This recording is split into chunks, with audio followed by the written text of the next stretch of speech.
En Thaïlande, moins de 3 jours après avoir décrété la loi martiale, l'armée prend le pouvoir. Un nouveau coup d'État dans ce pays qui en a connu plus d'une dizaine en moins d'un siècle. L'armée a interdit tous les rassemblements et suspendu la Constitution. Frédéric Gersdorf. L'armée a ordonné à toutes les télévisions d'interrompre leur programme. Cette image s'est alors affichée. Le général Prayut Chan-o-cha annonce en direct qu'il prend le pouvoir.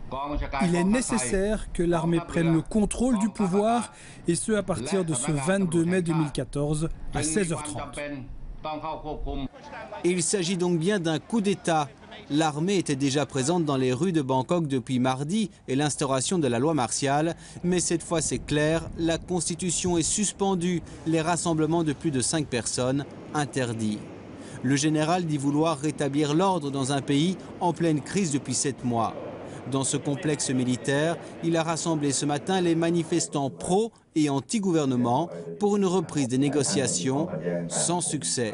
Sa réaction n'a pas tardé, il annonce donc d'un coup d'État sans que cela ne provoque de grands émois dans la population. Je me sens mieux car tout va rentrer dans l'ordre maintenant. Les partisans et opposants du gouvernement vont rentrer chez eux et on pourra aller travailler normalement. C'est toujours la même chose. C'est stupide ce que fait l'armée. C'est la 17e ou la 18e fois qu'elle fait cela. La 19e fois exactement, un 19e coup d'État depuis 1932. Les cycles crise politique, prise de pouvoir par l'armée et mise en place d'un nouveau gouvernement se succèdent. Le Premier ministre par intérim, Niwatarong Boonsongpaisan, a reçu l'ordre de se présenter aux militaires et ce soir, le couvre-feu est instauré, interdiction de sortir avant 5 h du matin.